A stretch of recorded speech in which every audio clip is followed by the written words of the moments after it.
Hello and welcome.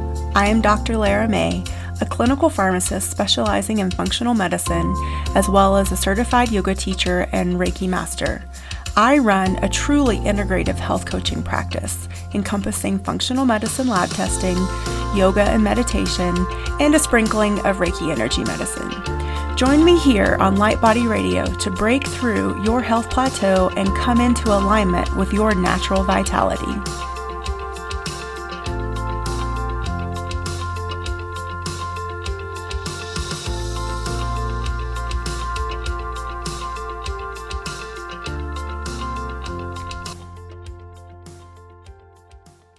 Hello and welcome to another episode of Light Body Radio. I am your host, Dr. Lara May. And today we're going to talk about the myth of needing to eat 6 meals a day or constantly snacking. I'm sure you've heard you have to eat a lot of meals spaced evenly throughout the day. If you don't eat frequently, your body will go into starvation mode and it will store fat. If you don't feed yourself protein every few hours, your muscles will become catabolic and will deteriorate. Or maybe eating small frequent meals is the best for energy and it staves off hunger. We've all heard all of these statements, probably for years and probably from really well-respected nutritionists or doctors or fitness experts. But the more research that is done and the more we really examine the science behind these statements, we have started to understand that all of it's pretty much crap advice. It's all BS. So today I want to talk about the science behind why some people think this is the best thing to do and maybe the alternative of what could be better. Many fitness enthusiasts, bodybuilders, people wanting to either lose weight or pack on the, lean muscle have been following this prescription blindly for years. And mainly this is just pretty much dogma that somehow, I think probably by the food companies, mainly like the big cereal companies, started beating into our heads, you have to eat every 3 hours, blah, blah, blah. So it's become something that's been unquestionably accepted by many people, again, including many fitness professionals. So we are going to figure out how many meals a day you should actually be eating. And here's a little hint, I'm not going to give you an exact prescription. So please stay tuned because we're going to talk about some really interesting stuff. But I'm not here to tell you exactly what's perfect for your body without working out with you one-on-one. But I can give you some tips to help you figure out what is best for you. And it's usually not following some dogma blindly without really knowing why you're doing it. So first I want to talk about the whole metabolism and meal frequency myth. It has been said that eating more frequently helps to speed up your metabolism. And this hypothesis is based on a number of really poorly constructed studies, which primarily center on what we call the thermic effect of food, or the TEF. The thermic effect of food is the amount of energy that your body requires to metabolize the food that you consume. So if you consume a meal that is 500 calories, then there's a certain amount of energy that your body will burn in order to digest that food. So the different macronutrients, fat, carbs, and protein, do have a different thermic impact. So another myth or argument that is a myth is that all calories are created equal. That's not true. And we know that's not true. So if you hear that from anyone, then you know that they're a little behind on their research and maybe that's not a person you should be taking nutritional advice from. All calories are not created equal. Protein requires more energy to metabolize than fat. That is just a chemical fact. I sort of lost my train of thought in the middle of the sentence there. So let me try it again.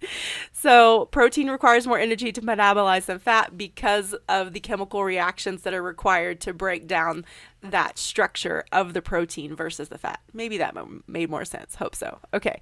So on average, roughly 10% of the calories consumed in a typical diet end up going into your thermal effect of food, the TEF. Let me say that one again. Roughly 10% of the calories you consume, only 10% of the total calories end up going into the TEF. So therefore, whenever you eat, your metabolism will increase slightly, just 10%, due to this TEF. So now on the surface, this all seems like to make sense, and it seems plausible, and it can be seen to confirm the validity of needing to eat a greater number of meals a day. However, this is a fundamental misunderstanding of the way TEF actually works. The thermal effect derived from eating matches the number of calories being consumed. In other words, if you eat a small meal, you get a small thermic effect. If you eat a large meal, you get a large thermic effect. So it doesn't really matter. And again, if you break it down minutely and you did the math, you would get slightly different numbers based on your macronutrients. But if you were eating, let's say you were eating the exact same thing and you just divided it over 6 meals versus 3 squares a day, it would come out to be exactly the same. So again, it doesn't matter if you eat 2 meals a day or 6. If you're eating the same total amount of calories and the same composition of macronutrients, you're going to have the same thermic effect. So I hope that clears that up. That's just one aspect. So an analysis of multiple studies has confirmed this to be true, showing that meal frequency really plays no difference in metabolic rate. And as far as the metabolism argument is concerned, eating more frequently is not going to make you lose more weight most of the time. So the next idea is that your body goes into starvation mode if you don't eat every 2 to 3 hours. The reality of this belief is not supported by any science whatsoever. Starvation mode takes a lot longer than just 10 hours or even 48 hours to go into effect. True starvation mode is when your body starts to break down its own muscle mass, its own proteins for energy, and you start to lose lean body mass. That's starvation mode. And for most of us, even athletes that don't have a large body fat percentage, it takes, again, at least more than 48 hours to go into starvation mode. And that's why intermittent fasting or even multiple day fasting can be used under medical supervision to approach different digestive issues and medical conditions in a positive way. So this quote calorie sparing effect of going longer than 10 hours or even up to 48 does not concern you unless you go multiple days without food. And that's why I'm sure you've seen some of these documentaries lately that talk about the dangers of prolonged fasting. And yes, it can be dangerous, and that's why it's always recommended that if you're going to fast longer than 48 hours, you should be medically supervised, either by your physician or a licensed nutritionist or some sort of healthcare provider that has the credentials and the educational background to know what to tell you, how to do it safely, to know how to monitor you along the way, and to be able to tell you what to look for if they're not right there next to you in case you need to stop the fast. So blood sugar in healthy individuals has been shown to be lower overall the less you eat. So with infrequent feedings, we call it. You heard that correct. So eating too frequently, you attain a higher blood sugar level on average over the course of the day. And I'm going to go into this in a minute about how insulin plays a role and how your blood sugar actually is incremental to either putting on fat or losing weight. So studies are showing that short fasting periods actually make you healthier. And so I'm sure if you haven't, I will link into the episodes and all the blogs I've done about intermittent fasting. And so you can get more background on that. And so eating less frequency has been shown to induce a cellular cleanup process known as autophagy. which just means your cells are getting rid of waste faster, and it helps them remain healthier and less inflamed. So this in turn has been shown to increase lifespan and reduce total body inflammation. So when you're reducing your total body inflammation, you're decreasing your risk for so many diseases, including cancer, diabetes, heart disease, all that stuff. So now I want to take you into a little bit of the nitty gritty, not too sciencey, but just enough to give you an understanding about the role of blood sugar. And so this whole myth about grazing throughout the day. So the myth is that you need to eat frequently to avoid hypoglycemia. So the first 3 hours after you eat, your body produces a hormone called insulin. I'm sure we've all heard of it. Insulin's job is to clear the sugar from your blood and pass it on to your muscles and liver so they can do their job. So about an hour after you eat, if your insulin level and blood sugar levels are starting to come down, which is natural, they're supposed to, then growth hormone is then released. And growth hormone in the early post-meal stages triggers the buildup of muscle protein, which is enhanced by the presence of insulin. So all of this is ideally how it's supposed to work. So when insulin is activated and when your body is functioning normally, your liver and muscles take on as much glycogen as possible, because glycogen is how your body stores unneeded sugar. So anything that your body is not using for energy right then and there, so everything beyond that 10% thermic effect, is going to be stored into glycogen. And so the other thing to keep in mind is that while insulin is active in your bloodstream, fat burning is not possible, because the whole point of insulin is to grab those glucose molecules and take them to the liver, and then the liver turns them into glycogen, and beyond glycogen, then it's stored into fat. So fat burning is not possible if your body is in storage mode. So about 3 hours after you eat a meal, your insulin levels should be back down to where they were before your meal, and your liver begins to kick into high gear, mobilizing glycogen. So that means releasing it into blood sugar for your body to use as energy. At that point, you begin to burn fat and burn the fats that are in your blood for energy, thus putting to good use the fats that would otherwise go into storage as unwanted fat. And then, so more than 4 hours after eating, growth hormone begins to mobilize fat for fuel as well. So this fat for fuel only happens when your insulin levels are low. So if you know anyone that's an insulin-dependent diabetic, you've probably noticed that it's really hard for them to lose weight, because if they are constantly pumping insulin into their body, then they're in storage mode, not fat burning mode. So again, this is why intermittent fasting, and even if you don't want to intermittent fast, even if you just give your body 6 hours between meals, maybe you need to work yourself up to 4 hours, although 4 hours is the minimal threshold. You get very, very little fat burning by waiting 4 hours to eat. But if you can wait up to 6, even 8, and I think once you get up to the threshold of 8 hours, then it can be considered an intermittent fast. Some people consider the threshold of an intermittent fast to be 12 hours without eating. It's really what makes your body feel good, what makes your brain feel good, what gives you energy and helps you feel good throughout the day. That's the whole point of eating, is nutrition to help your body function. So snacking between meals is the ultimate self-sabotage.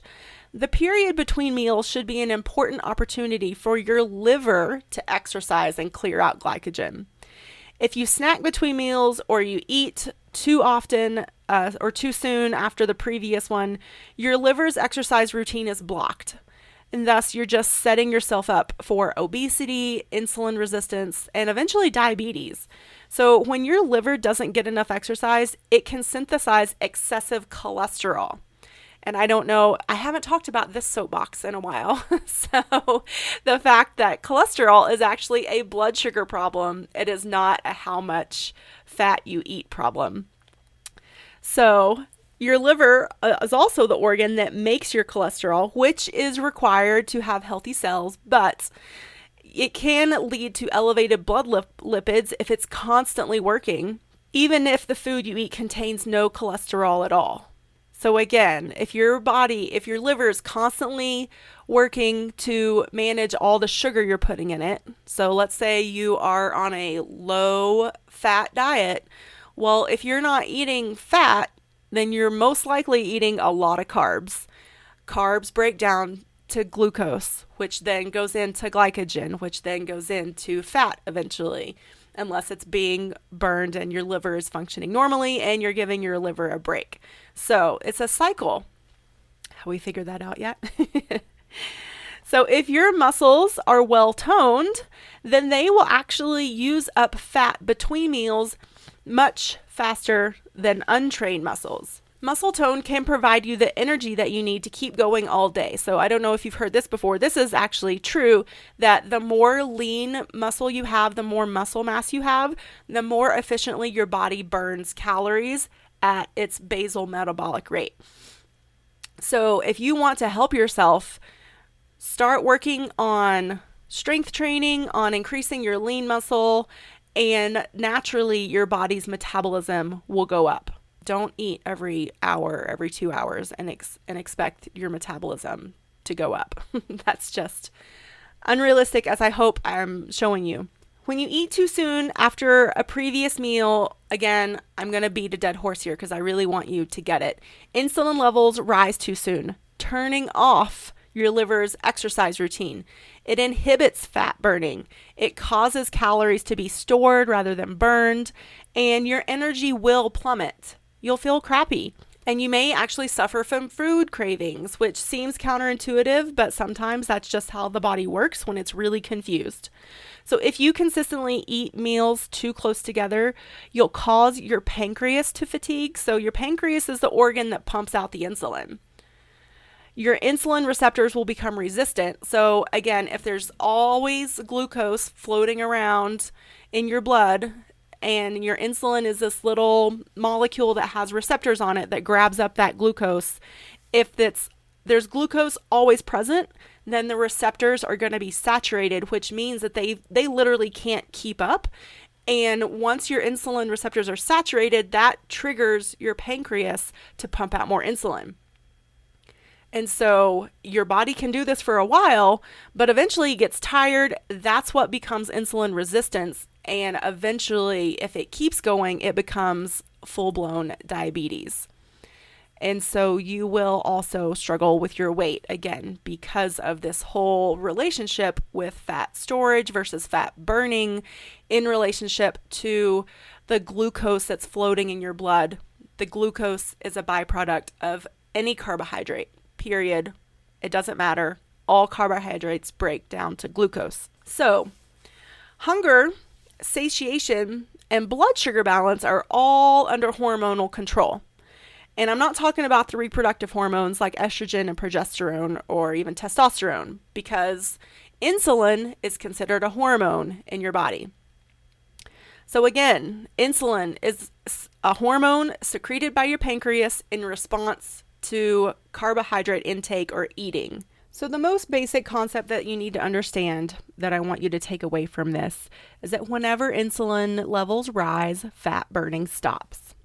So by grazing around the clock, you're preventing your body from burning fat. When you're constantly eating, you're consistently releasing insulin, which puts your body into an absorption phase, a storage phase. And basically, this means that the insulin in your body is storing sugar and not letting the other enzymes in your body release the sugar to break down fat. So the goal for your body is to be in a post-absorptive state where your energy it uses your energy stores for sustenance and burns more fat. Grazing can also cause you to lose track of the calories you consumed. So a lot of people, when they, eat this frequently, unless they're on a very strict plan and everything is sort of pre-portioned, or they're really good meal planners and packagers, they're not very diligent about keeping track of the size of the meals and the snacks that they're eating. And so it's really easy for you to overconsume when you're snacking throughout the day, especially if you're buying prepackaged snacks and you're not paying attention to the label, or if sometimes you say, like, someone tells you that nuts are a good snack, and they are a good snack because things like almonds and cashews, peanuts, not so much, but they're all, there's worse things in the world, but they are a food that contains a protein, fat, and a sugar. And so they are a complete nutritious snack. However, they're very calorie dense. And so if you're eating throughout the day, it's really easy to overeat nuts. And again, if your body is constantly pumping out the insulin to compensate for all these nuts you're eating throughout the day, then your liver's never going to get that break that it needs. And you're just going to be storing your sugar into fat all day long. So it's much easier to count and keep track of what you're eating if you're eating less throughout the day, or eating less frequently, I should say. That's something to keep in mind. Unless you're one of these really diligent people that likes to spend time food prepping and packaging and counting, these every 2 to 3 hour eating and feedings can really set you up for disaster if you're not careful. Some studies have shown that many people don't actually feel satiated following a small meal. So they're left feeling unsatisfied, which also can actually cause them to overeat later to make up for it. So there is a psychological aspect that I don't think a lot of people really bring into the conversation when we talk about eating styles and dieting to lose weight, or dieting for a health condition. And when I use the term dieting in this sense, I mean like a short-term change to your eating style for a specific goal. And so really my philosophy is lifestyle change. That is the most sustainable way to maintain a healthy lifestyle and maintain a healthy eating style throughout your life, maintain your health, help you heal from disease, is lifestyle. I am not a fan of dieting, but this whole conversation came up with my husband and I. He was telling me about a friend of his doing this thing and how much weight he's lost, and that's amazing, but I hate to be the bearer of bad news or be the negative Nancy. Is most likely it's not sustainable, because here's the thing, when you have a lot of weight to lose, you change your eating style, or you change like your total amount of calories taken in, you will lose weight quickly right off the bat, but your body will plateau. Your body will get used to whatever you're doing, and eventually that whatever you're doing won't be effective enough to maintain the weight loss. And so right now he's losing weight because he's reduced his overall caloric intake, which is great. He could have done that without doing 6 meals a day. But if he keeps this up, his body eventually will get used to the constant insulin presence, and he'll just store all these calories to fat instead of, right now he's burning them off. And the main thing that he's done is he's just decreased his total caloric intake. So, but anyway, so again, the psychological aspect is that grazing can leave you wanting more food because you never sit down to have a full meal. There's a whole component to chewing, and our brains are wired to release certain signals that I want to talk about too, with leptin and ghrelin, which are the other hormones that are involved in the feeling of satiation / or opposite, hunger. Your body is designed for sustained energy and blood sugar control. Your body knows what to do. It's designed to go long periods of time without external sources of food. And this is because way back in the day, Paleolithic era, the whole sort of foundation for a lot of the fasting research that has actually been studied and shown to be true is that, there were long periods of fasting. There were long periods of time where, as prehistoric humans, we just didn't have food available to us. So that's why our body is so good at storing fat, because it needed to survive. And so if you think about it that way, so there's elaborate mechanisms in place to keep your blood sugar steady, and it involves your brain, your hormones, your stomach, and your liver. It's all connected. So if you find yourself getting cranky and irritable between meals, that is definitely a sign that your body's natural blood sugar regulating mechanism is totally out of whack and out of balance. So if you find yourself weak or hungry sooner than 5 to 6 hours after eating a meal, these are some of the things that it could be due to. So I want to keep these in mind. It could be that you're not eating enough at the previous meal. It could be that you're eating too many carbs at the previous meal.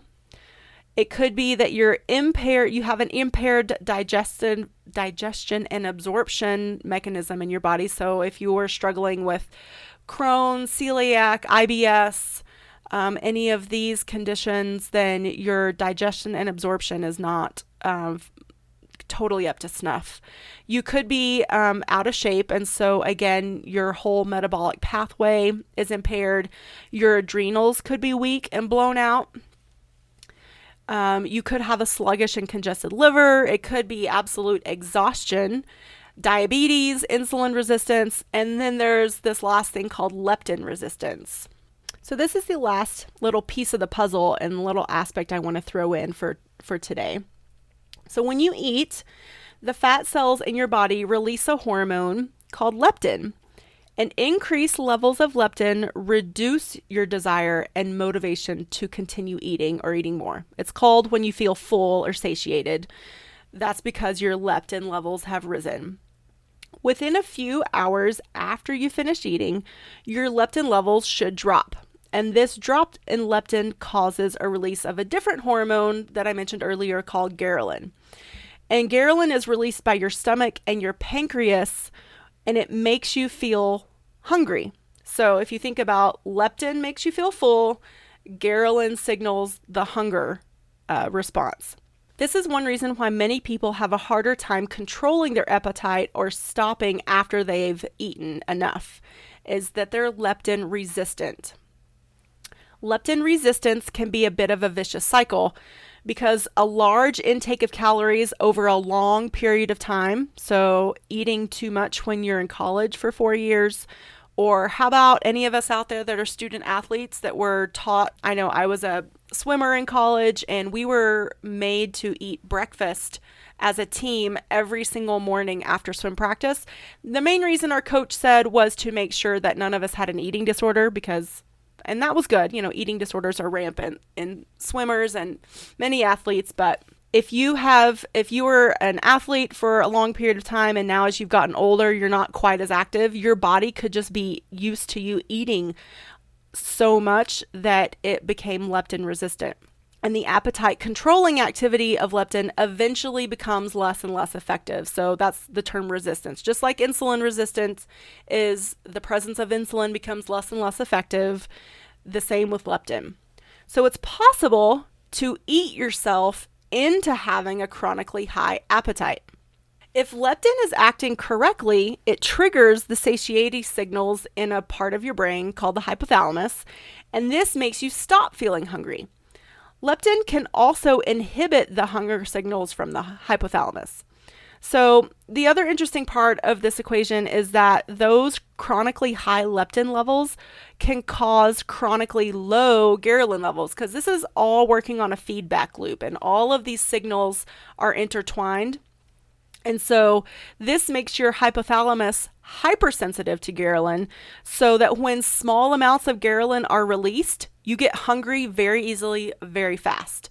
And so in addition to spending much of your life eating too much, again, if you were just an example, a former athlete, then other lifestyle choices can cause the leptin ghrelin imbalance.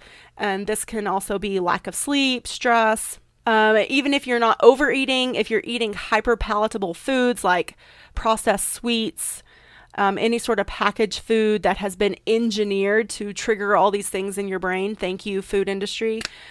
To me, that's really interesting. It's another aspect. The reason that you're eating these frequent meals is because you're hungry not long after you eat. You could be leptin resistant or even ghrelin resistant. And so these are things to, dig in deeper about yourself, your previous habits, maybe try to figure out why. And then once you know the why, then you know how to address it. There's other, I talked about psychological aspects. So if you expect yourself to be hungry, that can be enough to trigger ghrelin. And again, if your ghrelin threshold is low, then just that expectation of, oh, my dad does this.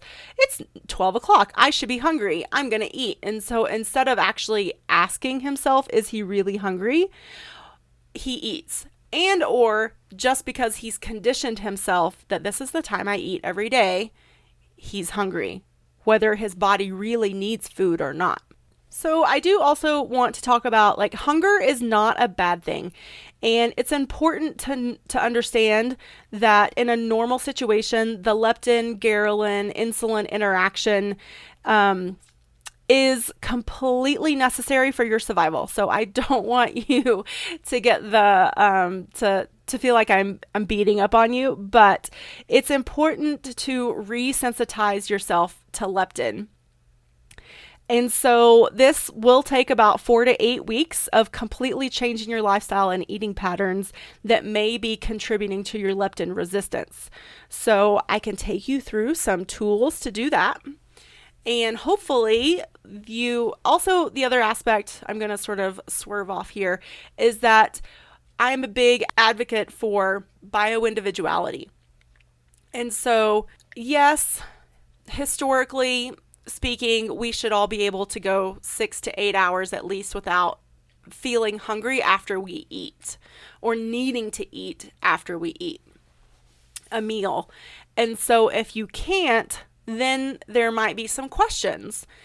But if you are happy and healthy and all of your systems are functioning in the green light and are working well, and you're eating every 3 hours, then I would say, okay, great.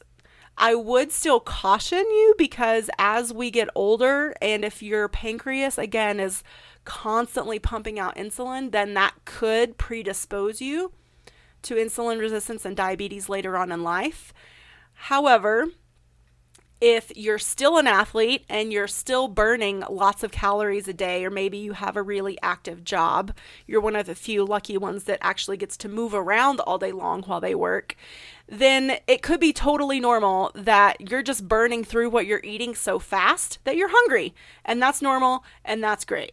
So there's a equal side to every coin, and so I want to bring attention to some of the aspects where hunger and eating fairly frequently could be okay.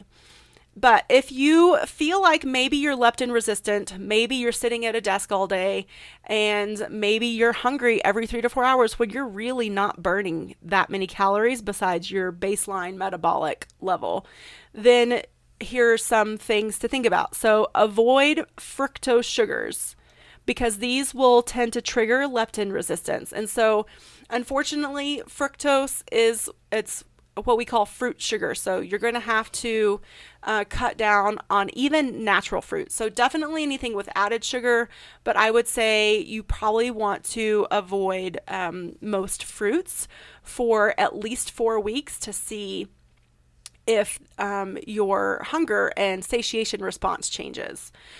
You need to exercise in moderation. Try to infuse some exercise throughout your day.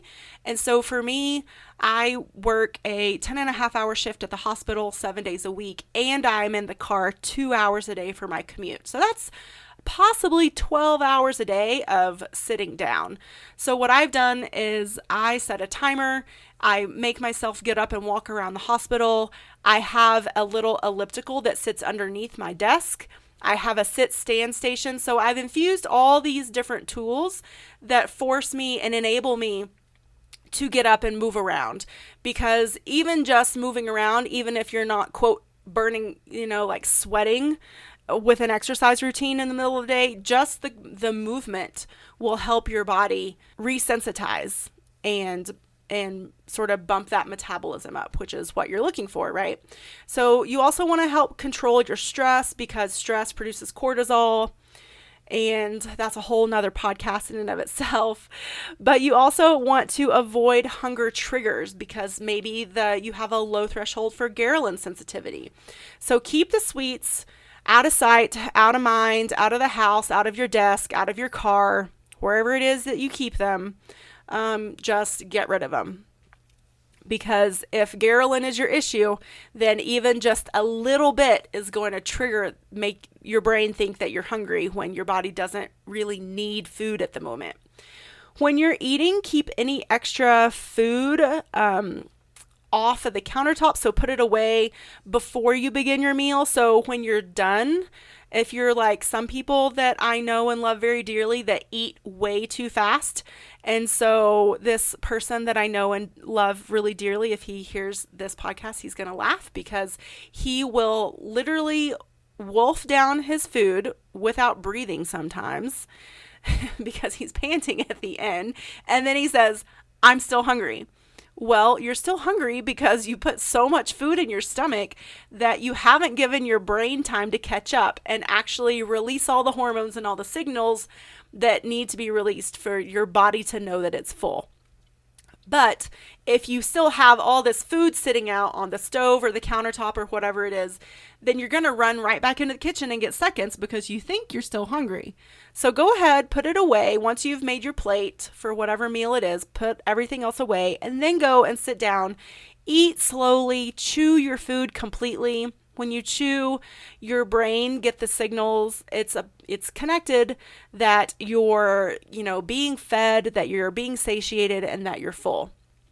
And also, you want to make sure you're eating real nutritious food. Nothing packaged, nothing pre-prepped. Real food, real nutrients that is actually feeding your body exactly what it needs. Okay, so I think I've preached long enough today. I hope you guys got something out of this, that if eating the 6 meals a day works for you, great, keep doing it. But I want you to know that the science behind the necessity of it is not there. And so I hopefully have brought a deeper understanding of how the hormones in your body help support you and how they're all connected in your eating frequency and eating routine and the feeling of hunger and the feeling of satiation. And so if you have any questions from this podcast, please leave them in the comments. This podcast is published on Anchor.fm, Stitcher, Spotify, TuneIn, and I'm on Amazon now. You can even tell your Alexa, play Light Body Radio on TuneIn or on Amazon Podcasts, and I'll pop right up on your Alexa. How fun is that? So send me your questions, send me your comments. If you feel like you're stuck in a cycle that you don't want to be in anymore, I am here to help you. So send me an email or even in a comment maybe, and we can get together and see what's going on with you, and we can work together to get you in a better place, because that is my mission, to help all of you guys out there and gals to feel happy, healthy, whole, like you are functioning at your best. So on that note, I will catch you on the flip side.